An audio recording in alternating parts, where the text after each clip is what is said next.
Hey everybody, Keith here. We've got Brian here with me today on Catching Fireflies. Brian, thanks for coming and being on our little show. My pleasure. Rudo needed a day off today. It's a great little surprise to the day. Yeah. Brian and I are just getting to know each other, and we've just had coffee, and it was so good to just spend some time with somebody that I haven't met before, chatting about our lives, sharing the energy, sharing the good vibes. And then at the end of our awesome 45-minute conversation, I've dropped a podcast on him. So good on you for making it happen, man. We've just done our little meditation. I've invited Brian to do our pre-show Catching Fireflies meditation. Can I invite you to share what came up for you? Yeah, I was going to see if I could bring it up. Oh, cool. One of my favorite Firefly memories is a trip I made to an island in the Caribbean off the coast of Nicaragua. And there's a radio tower on this 2.5 square kilometer island. Yeah. No motor vehicles were on the island at the time. Yeah. And just went up on this radio tower, 360 panorama in the tropical Caribbean, and for a sunset with a female that I'd met on the island, and came down to walk back to the bungalow, and just the forest is lit up with fireflies everywhere. So it's hard not to think about that memory when fireflies come up. And that was a great trip. Showed up on this island. I didn't know where I was staying, and just huffing my backpack through the sand and looking for the cheapest place to find. And found a place for that night, and then found a better one the next night. A little place called Stedman's Place. Cool. And Stedman does not advertise in any travel book or online, so it's kind of something that he makes for people to stumble upon. And spent maybe 6 nights there. Pretty cool. That's awesome, man. Little wooden shack to stay in with a light bulb, and that's it. Light bulb and a bed. That sounds awesome. 20 meters from the ocean. How long ago was that? Oh, maybe pushing 10 years now. Yeah, it's cool to bring back memories like that and go and just relive the feeling of that, just that magic. Totally magical. Totally cool. Magical. That's so cool. For me, it brought up, I imagined, it might just be your energy. I just this real playful playing with another young guy. I was I imagine myself as a boy. You just happened to be there and as a boy in your boy form, which was funny. And just playing on top of this hill, running and chasing and catching fireflies. So it's been, it's fun to get to know you, man. And I don't know how widespread fireflies actually are. Do you? No, I don't know, but I haven't seen them in New Zealand. So no. Yeah, it is completely, for me, I don't know. But my ex was Austrian, and I took her back to the States with me for a year, and summer came around and fireflies everywhere, and she'd never seen fireflies before. I was oh wow, they don't have fireflies in Europe. Okay, that's interesting. Yeah, I should actually do some research on that and figure out where they are. But I think the name Catching Fireflies, because Rudo and I, when we started this podcast, we had no idea what it was going to be about. She just asked me, she invited me to say, hey, do you want to be my co-host on a podcast once a week? We're going to do, roughly an hour, 45 minutes an hour, once a week, and make it happen. But with no agenda. And we didn't even have a name. We were going to call it Fruesballs because we're both kind of goofy. And I forget how Catching Fireflies came about, but I like it because it kind of reminds me of the sparks that we have in our life, and just, going and, having a bit of fun, catching the sparks, holding on to them, bringing our gold to the world and sharing with others. It feels good to me. So, and what this podcast has now become is just about showing up and being present in the activity of the doing. A lot of things I've done in the past and worked on was very much about the outcome. It has been very much about achieving a goal or making something happen. And all the time, learning from the Tao Te Ching and learning from Buddhism or different places I've picked it up around the importance of taking every step and the importance of, being present in the moment. And I've heard all these things, heard about being in the now, but actually practicing it has been incredibly challenging, or I've let it challenge me. But for some reason, creating this piece of work has been really liberating. Both of us, Rudo and I, have been going back and experiencing it, just like listening to the podcast and just being present with the creating of it. We actually publish it and we put it out there, but neither one of us have worried about promoting it or worried about it becoming anything that's going to do anything in particular, except just be the process of actually showing up and sharing and being together. So it's been quite a journey just in that. Can I offer my interpretation of the title? Yes, please. Yeah. It was neat hearing you talk about. So fireflies to me are like, we don't really understand bioluminescence. Like, we don't really know how that works. So essentially there's these like little magical flies out in the world. We don't know how they're bringing this energy or power into the world. And it's just like, wow. And, for somebody who maybe didn't grow up around fireflies in the summer, seeing it for the first time, maybe as an adult, it's magical. Wow. And it's kind of the recognition of there's magic in the world. Like, we don't understand bioluminescence. We don't know how that chemical thing works, but it's here. And, the magic is here in front of us. We can grasp that. It's there for the taking. So we don't actually understand bioluminescence, how No, it works, how it functions. I think if we did, we'd have essentially free light all the time because we'd just synthesize it. Awesome. We're talking to Dr. Brian here. I forgot to mention that. So you have a doctorate in tell me about what you're like. It's in science and PhD's in soil science. Okay. It's much more water quality related, the kind of relationship between land use and what happens in soils with the effects to natural water bodies. Yeah. I also have my PhD research was in wetland biogeochemistry. Yeah. So biogeochemistry is a lot related to soils and functions within the soil and the transport of electrons. And so there's a biology for the microbes that live in the soil. There's a geo, which is, we're talking about soil and earth. Yeah. And then chemistry is the electron transfer that's based on the chemical molecules that are in the soil, present in the soil, and typically the absence along with the presence of oxygen and the differences of what's happening in the soil based on whether it's aerobic or anaerobic.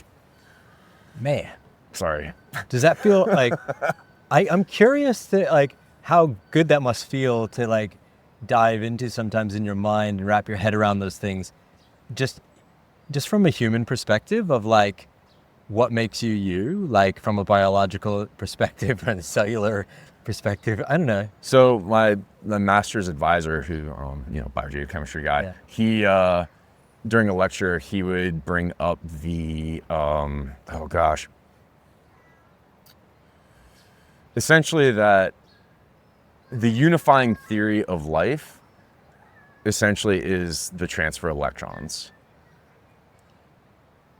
So there's the electron transport chain that it's essentially the same chain that occurs in humans as it does in a soil microbe. Right. And that's what's essentially generating life.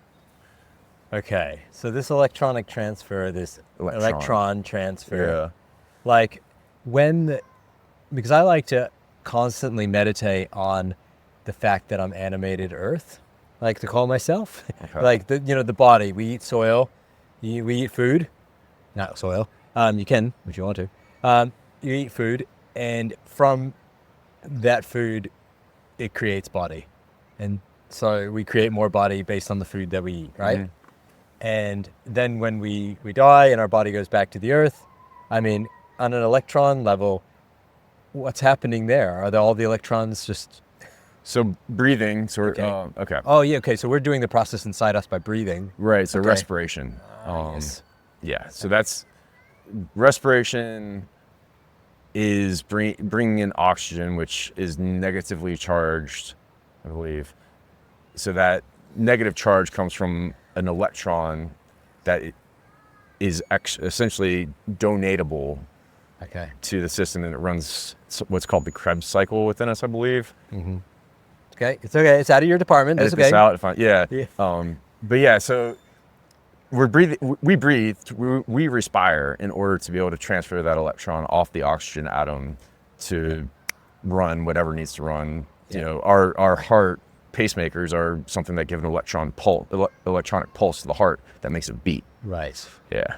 So, And then, you know, our neurons, they're sending electrical pulses through our bodies.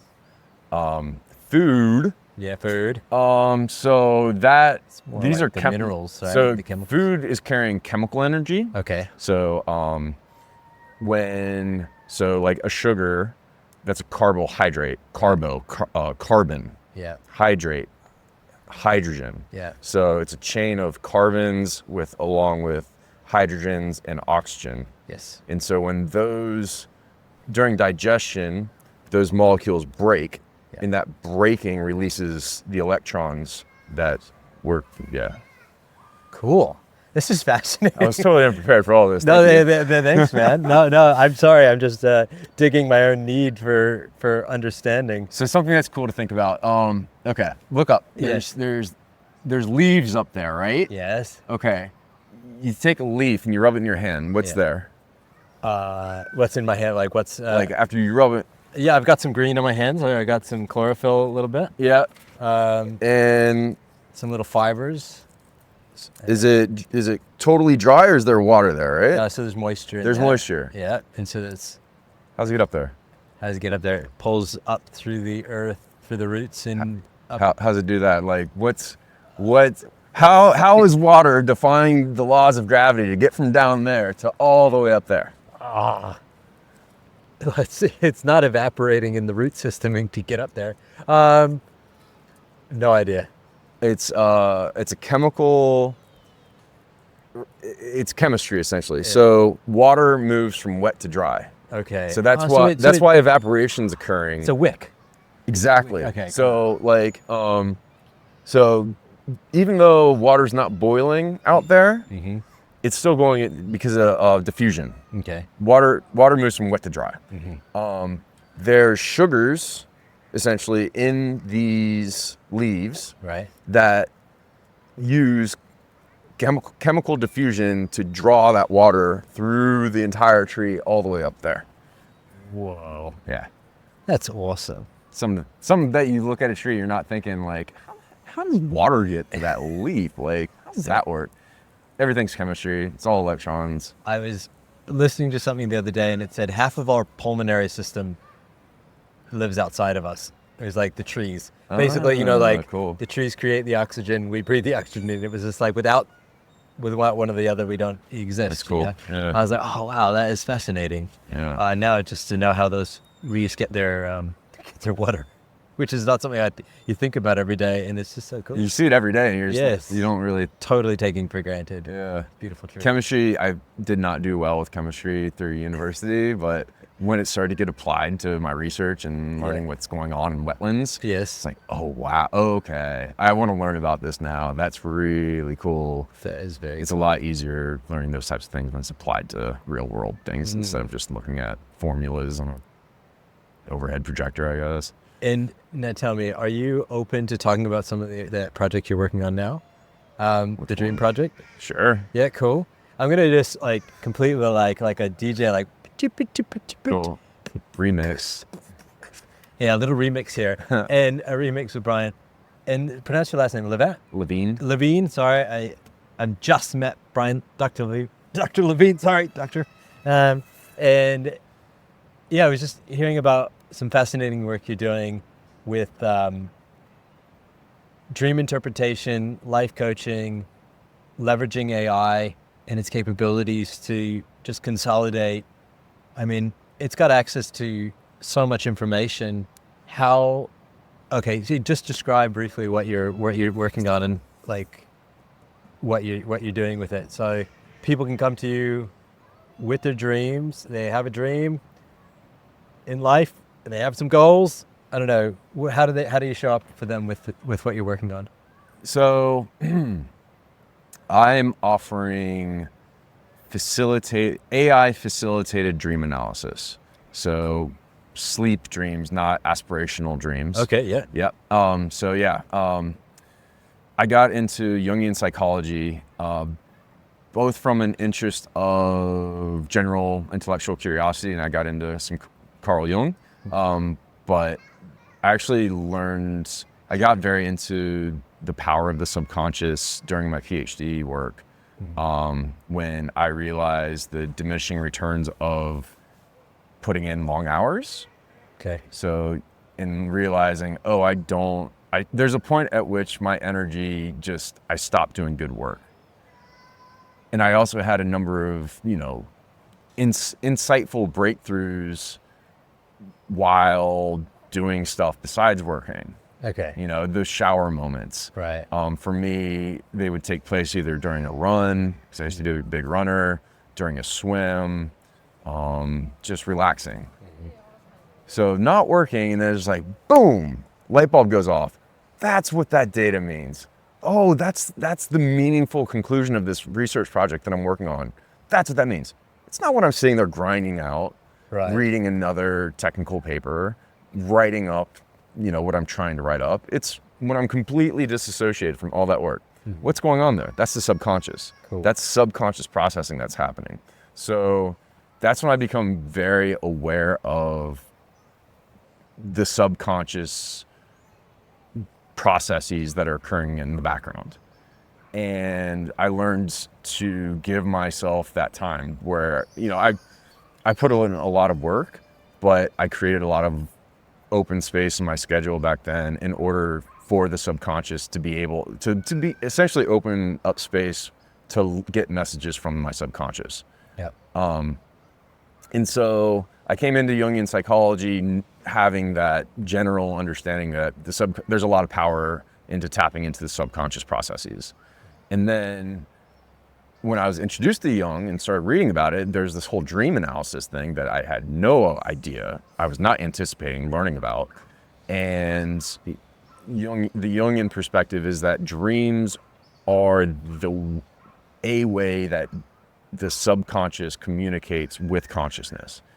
And within dreams, there are these essentially universal symbols that date back to archaic times that are kind of within our potentially DNA, like our epigenetic code, that our ancestors, the same symbols, that are on the walls of, petroglyphs and pictographs, the same symbols that are there are the same symbols that are delivered to us from our subconscious in our dreams, and they mean the same thing. Even though we're not consciously aware of these things having meaning, Right. it's the same thing. This is what Yeah, the that's Jungian cool. perspective Yeah, is. yeah, that's cool. I'm not necessarily, this isn't me saying this is what it is. This is what I've learned about Jungian psychology. Yeah. And so I found that very interesting. I spent a lot of time in the Southwest in the desert, exploring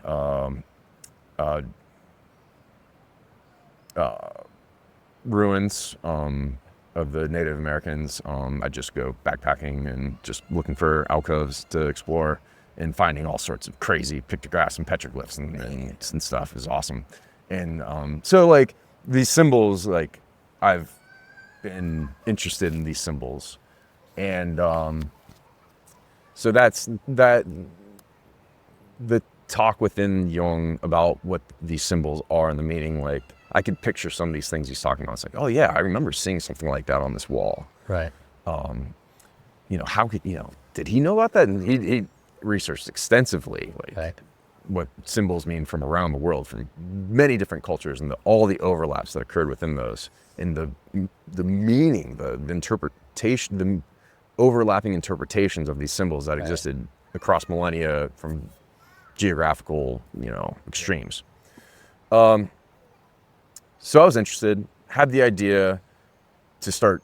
I trained myself to dream because I wasn't really dreaming at the time, and to see if AI could offer a decent Jungian dream analysis of my dreams. Because AI's got an encyclopedic knowledge of certain things like symbols. Right. It could, it could go through all the Jungian reports and papers and writings. So it's not going to miss anything. It's not going to carry any biases also to where, as a person, it's like, to me that means that. Right. AI is pretty objective about those types of things to a degree. That's a really good point. And we're dealing with dream analysis, so there's no right or wrong answer. There's no like actual objective, like this is what that dream absolutely means. Yeah. So working with AI, I think it's a very appropriate way to apply AI, because it allows for that kind of creative hallucinatory like thing that pops up in AI to work with in this realm. Right. And immediately I realized after the first dream analysis that I did, like, yeah, that's spot on.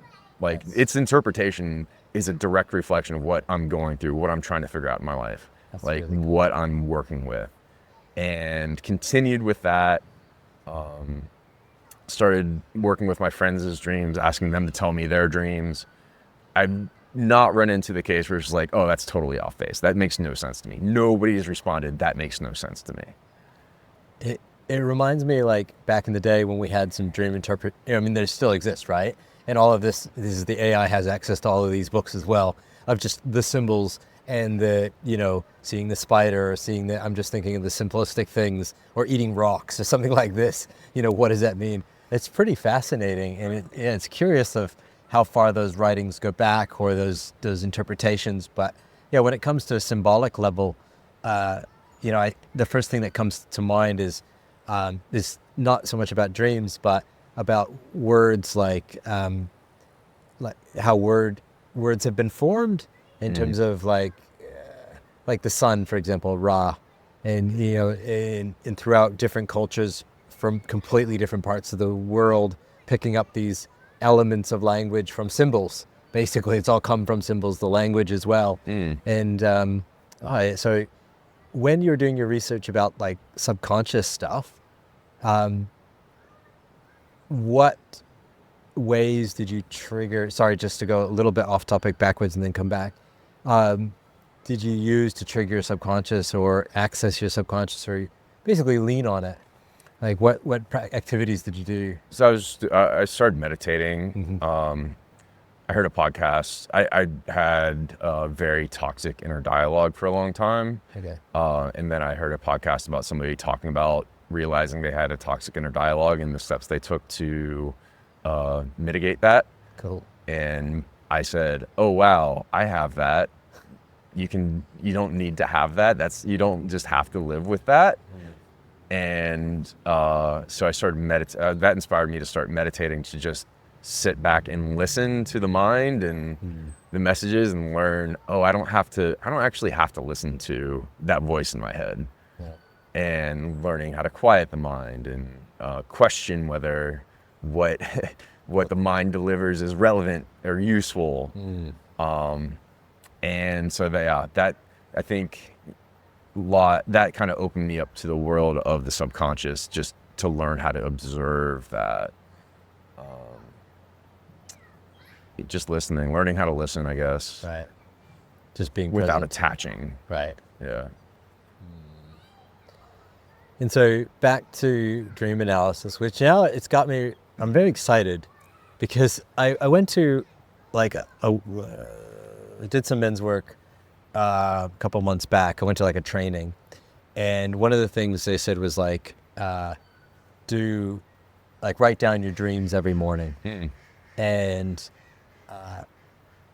I started to do it, and I'm going to go back to doing, because I do a bit of lucid dreaming. Cool. So somebody had told me at one point you can be aware or conscious while you're dreaming, and I thought, I'll give that a go. And so I've been doing it for probably 15, 16 years now, and which allows me to have quite interesting dreams because I'm reflective in the dream, and I'll question what's going on in the dream, and sometimes I'll change it based on how I feel. Like I'm not feeling this right now. I'd like to do something else now. Mm-hmm.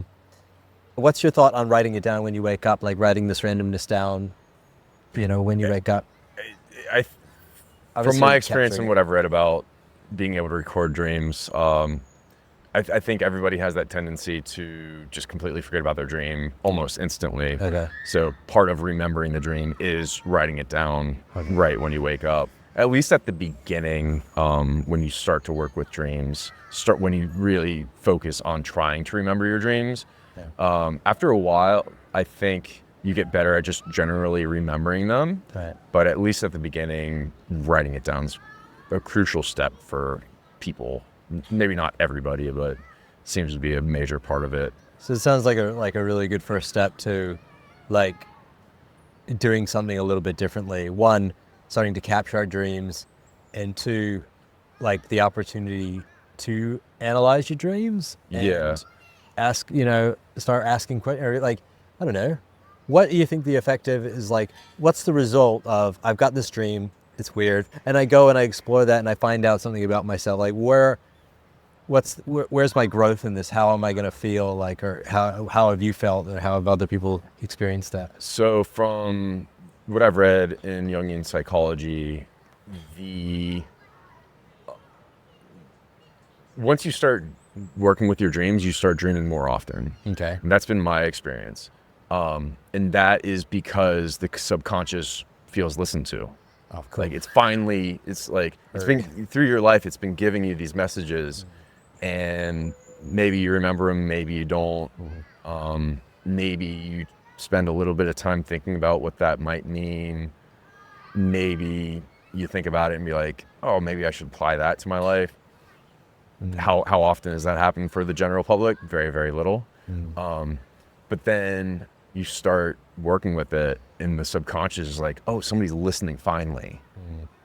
Okay, here's another message. Here's another message. Here's another message. And I'm going to keep, so for me, it just kept giving me the same message over and over and over again. Right. Until I acted on what I was that going to say, was. until you listened, right? So Okay. I knew I needed to quit my job. Right. My plan was to quit my job. Right. I knew I was going to quit my job. The dreams were all about quit your freaking job. Right. Quit your freaking job. Right. Everything, I knew I had to, but it was just like, even my subconscious knew. And it was telling me, you know what you're doing. You need to quit this job. Right. And day after I quit the job, those dreams stopped. Interesting. And so the dreams, of course, weren't about quitting your job. They were about things. There were like symbols. random symbols. Okay. Right. And then that were then interpreted. And so I guess the huge benefit for you would be like just getting these messages over and over again until you finally listened. And your growth, I mean, I guess the magic here is that you've spent this whole time, like a bunch of time, getting the dreams analyzed, and as soon as you actually listen to the dream, actually action the request from your subconscious, all of that just gone away. Right. So those dreams have changed. So part of the dream is just like almost an affirmation that yes, you understand this. Like consciously, you are aware of this. The dream is almost a confirmation of that sometimes. Right. Other times, it provides, especially with working with AI and following up on the questions of, okay, this symbol seems more significant in my dream. Like let's dig into that. Yeah. And you can really dig into what certain elements of the dream and how that might be provide some insight into your life and Cool. what's your actual struggle sometimes. What are you actually trying to figure out? Where's there certain dissatisfactions in your life, or what are meaningful, satisfying things in your life? There has been some odd like premonitions that have come from the dreams, Right. where it's just like, here's a weird dream. You're on a boat. For me, it was boats in the middle of the ocean. Like I was on a boat in the middle of the ocean, and just giant sharks were popping up. Okay. And Jungian psychology, the ocean often represents like the unknown, subconscious. I was aware that like something was going to happen. I knew that somebody that I knew was going to have a conversation with somebody else that I knew, and there's going to be some tensions that arose from that. Okay. Those are the sharks coming up. 3 or 4 days later, It all happened. boom, Yeah. Interesting. came to light. It came to light. Yeah. So yeah, there's stuff going on in the subconscious, and it does, from my experience, dreams are messages from the subconscious. Oh, that's brilliant. And there's some great books out there on subconscious. Trying to think of the one that I read last year. I can't think of it offhand, but it talks all about the subconscious and all the processing that it's doing, and all the biases that get stored there as well. And basically it talks about working to unwork some of the locked behind the door processing. And I'm curious if dreams could be a really good way to have a conversation with the subconscious, just to unlock some biases that might exist in the subconscious programming that, you know, it gets influenced by of society and other things that we're just running on a program. I'm curious if that even sits in the subconscious or if it's in somewhere else actually.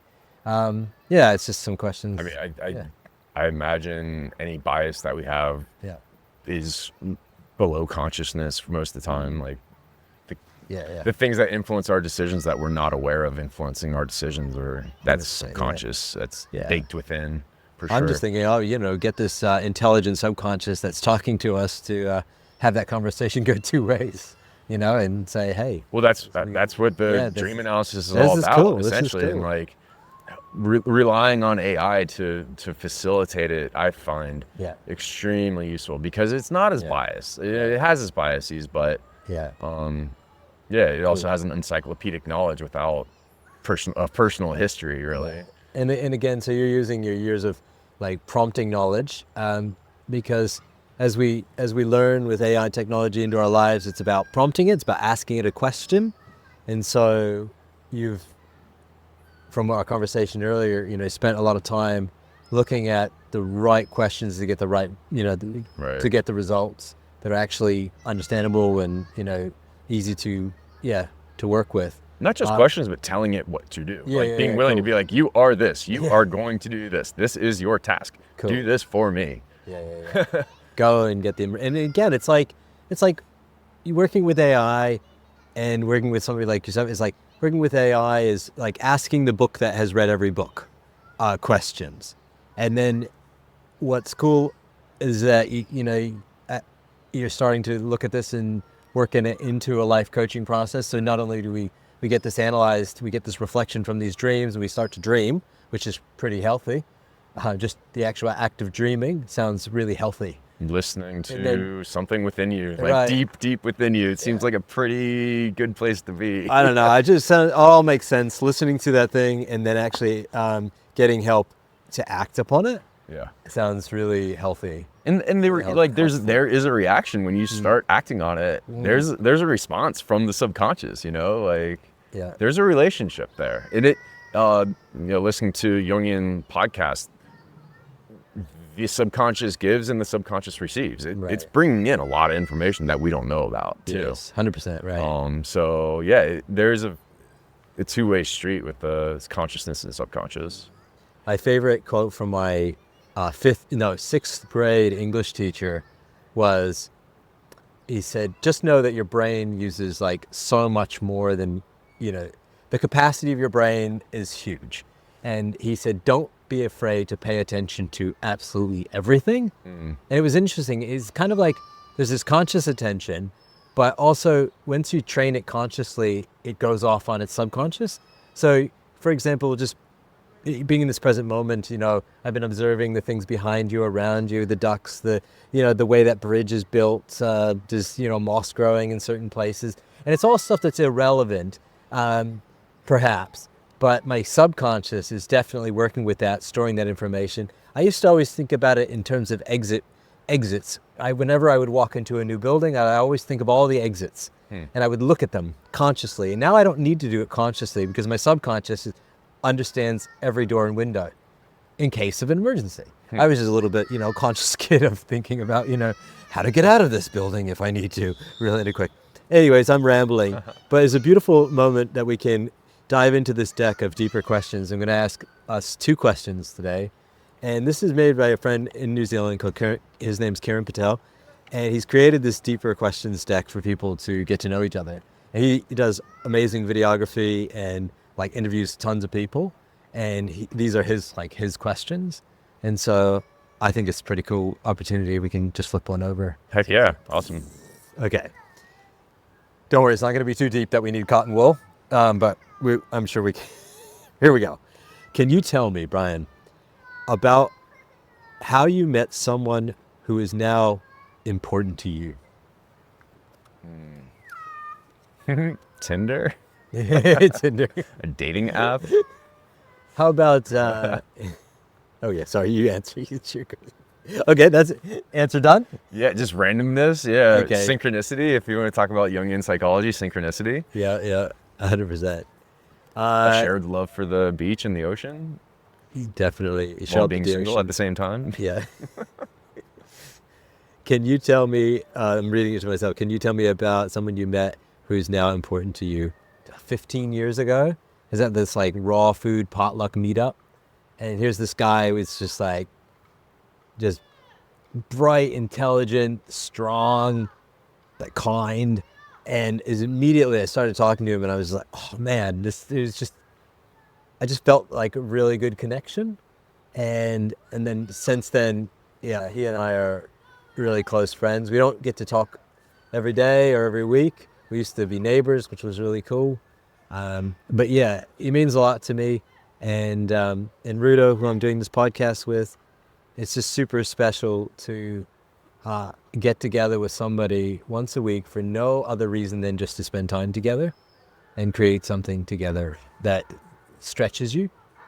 And I don't know, I value the heck out of that. Since you got to talk about 2 people, can I talk about Okay, the same person? go. Okay, so the reason I'm free on a Friday to just Yes. spend time doing this and chatting randomly.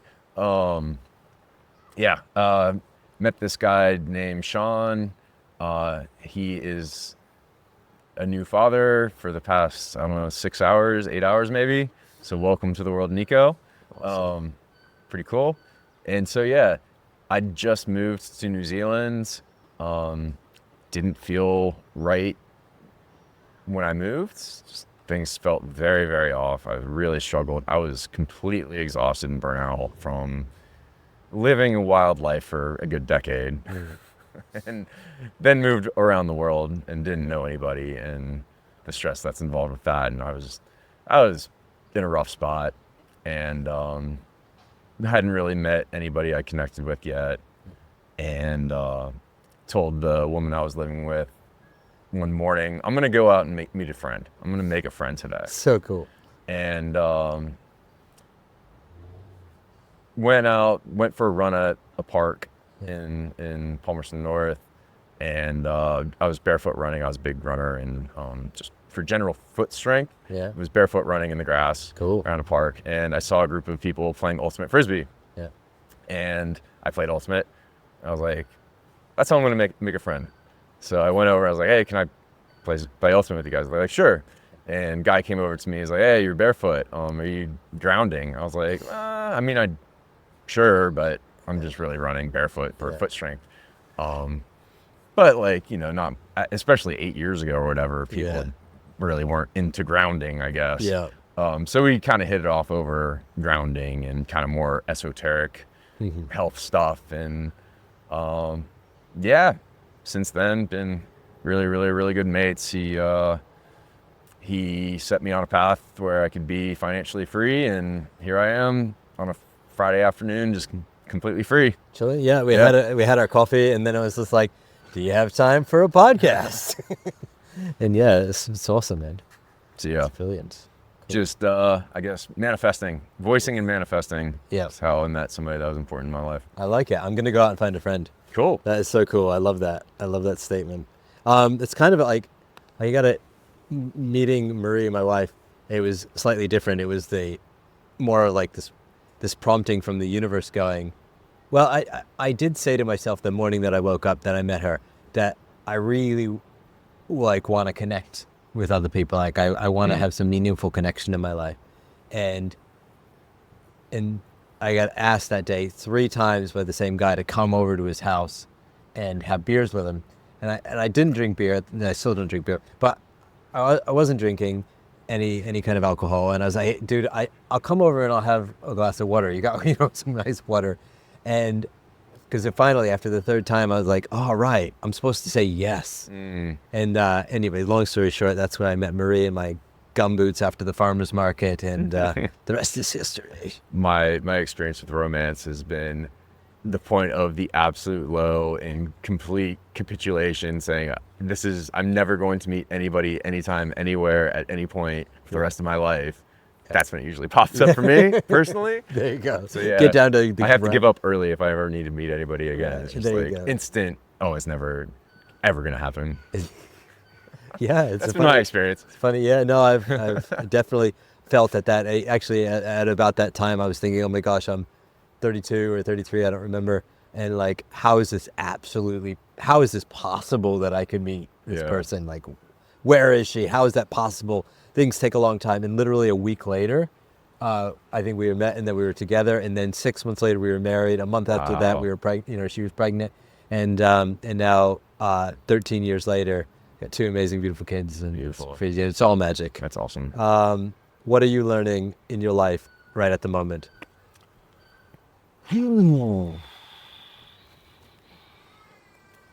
I am really focused on exploring the role of emotions and feelings.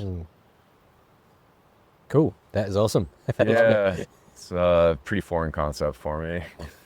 Break-in. Desires. Emotions.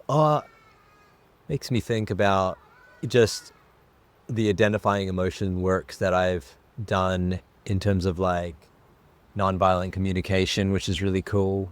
All about like identifying those feelings, like for example, like when I feel, these kind of conversations. And then also the work of like Brene Brown, and that she's popularized, just really identifying emotions for the kids, and how our children, with the guidance of Marie particularly, have really given them language, like given them all these emotional, intelligent language that they can use to describe how they're feeling. It's just absolutely amazing. So I'm really thankful for that. Yeah, my flatmate gave me a Brene Brown book to work with. It's super helpful. Was it the one to the heart or whatever? Was it that one? It's got this big picture book almost. Oh, okay. I haven't seen that it's one. quite a large book. That was really helpful. Yeah. Now, I'm still doing the identification thing. Sure. But now I'm trying to figure out, what's the balance between kind of the rational mind versus the emotional mind. And I came across a very good, I think, Chinese story analogy. Essentially, emotions are the horse, and the rational mind is the rider. And a wild horse, you don't want to be on this horse, Right. just at the whim of the horse, which is what emotions can be, it seems. It's completely out of control, like going all over the place, dangerous, literally dangerous. Right. But at the same time, like, if the rational mind overpowers and suppresses that like wild energy of the emotion and the power of a horse, like you're really holding yourself back, because horses are amazing. If you're a good horse rider, like you can cover a lot more ground than somebody just on their feet, or something that doesn't have that wild energy. So it's finding that balance and letting the horse run at certain times, I think, and get its kicks. And it's a really beautiful analogy. Like I love the strength of that analogy. It's like making emotions not a bad thing, but this incredible beast. like, this muscular animal that has so much energy and so much potential and so much horsepower, and then to elegantly help guide it, steer it a bit. yeah, it's pretty wild. It's a great concept. I think that's what I'm learning right now. No, it's good. What am I learning in the moment? And I've talked about it on this podcast. It's much around non-attachment. Now, I think I feel like I've done a lot of non-attachment work in the past around just being attached to people, to things, but now it's this sense of achievement or need to do things, this detachment from any kind of should in my life. And yeah, I'm really learning how to think differently, think more openly, just change up the scenarios in my mind. It's kind of like talking, like how I challenge AI when I ask it lots of questions, or I challenge my mind to ask a question differently to try to get a different result. I feel like I'm doing that for myself now. I'll give you one example, and that is like my desire to create some more social media content, because it fills my cup. I love making a video and like sharing it online. It's just something about sharing my gift of positivity or my love for other people with people. It fills my cup. It feels really good. But I have a lot of commitments, and I have told myself in the past I really want to do it regularly. It has to be a consistent thing. And I love consistency, and I've had consistency as my goal in the past many times. But now I've learned I can totally be consistent. Like, it's no problem. Like, this podcast is consistent. I know what makes me consistent. I know where my accountability lies. I know how to make it happen for myself. So now I'm thinking to myself, okay, well, why do I feel that this social media creation needs to be consistent again? I actually don't need to do that.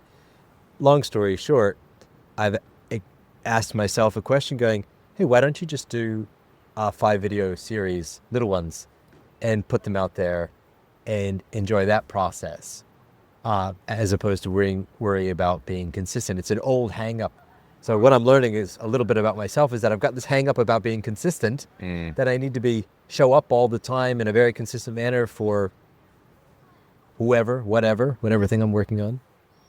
And now this learning of a little bit of unlearning that, and just doing things for that process for myself, and showing up with some joy and having a good time. I'm doing a series right now about our local library and how awesome libraries are. Yeah. And so I will be sharing that very shortly on LinkedIn and Facebook. And awesome. So, just to get back into a little something. I've got my, I'm the son of a librarian. So there you go. You can send it. Yeah. Send it to mom. Love the libraries. That's big love for libraries. Yeah. That attachment.